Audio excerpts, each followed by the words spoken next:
Silent silent silent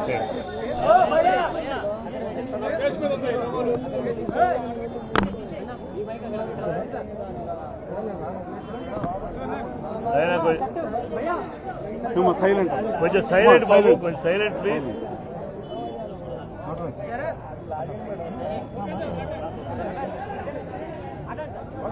ఈరోజు చాలా దురదృష్టకరమైన రోజండి. మరి ముఖ్యంగా రెండు రాష్ట్రాల ప్రజల కంటే నాకే ఎక్కువ ఆత్మీయుడు కోటన్న. నేను సినిమాల్లోనే కాదు బయట కూడా ఒంటరిగా కలిసినప్పుడు కూడా ఫోన్లో మాట్లాడుకున్నప్పుడు కూడా ఆ సెటైర్లు యాజ్ ఇట్ ఈజ్గా సినిమాల్లో ఎలాగైతే పాము ముంగిసలాగా అలాగే ఉండేది. నిన్నగా మొన్ననే ఫోన్ చేశాను మొన్న సాయంత్రం ఒక షూటింగ్ సందర్భంగా ఫోన్ చేస్తే ఎక్కడున్నావురా అన్నాడు. పలానా దగ్గర ఉన్నా అన్న. అరే ఎప్పుడు వస్తావు అంటే రేపు వస్తా అన్న. అంటే చాలా బాగా మాట్లాడాడు. మామూలు జోక్ ఆ సార్లేవో ఇవన్నీ ఉంటాయి కదా మాయి. ఆ సెటైర్లతోనే మాట్లాడుకున్నాము ఒక 2 నిమిషాలు. నాకు షార్ట్ రెడీ అన్నా, నేను సాయంత్రం మాట్లాడతా మళ్ళీ అని సాయంత్రం చేస్తే పడుకున్నారు.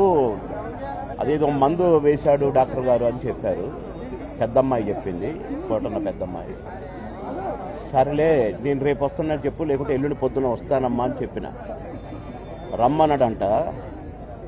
కానీ నేను వచ్చేసరికి ఆయన లేడండి, వెళ్ళిపోయాడు.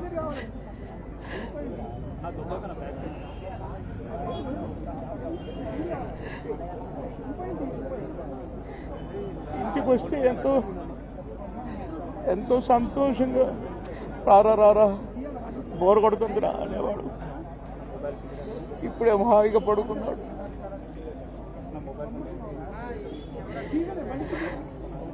సొంత అన్నదమ్ములు, కోటన్నకు తమ్ముడు ఉన్నాడు, కానీ నేనే అసలు తమ్ముడుగా ఫీల్ అయ్యేవాడు. ఎన్నోసార్లు ఒకే ప్లేట్లో భోజనం చేశాం. అన్నం ముద్దలు కలిపి పెట్టేవాడు నాకు. తినబాయ్ టైం తక్కువదిరా అని అనేవాడు.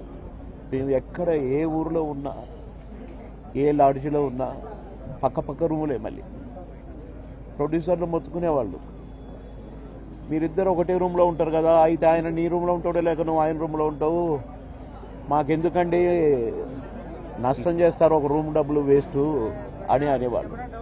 అదే ఇది అని చెప్పేవాళ్ళు. అట్లా ఎన్నో సందర్భాలు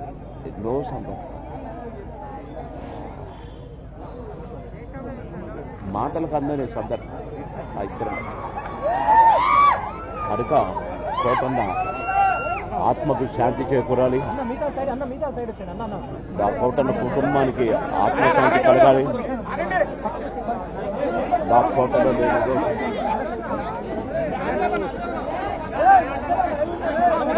కోటన్న మనవళ్ళు ఇద్దరు అన్నకు శాంతి, ఆత్మకు శాంతి కలగాలి.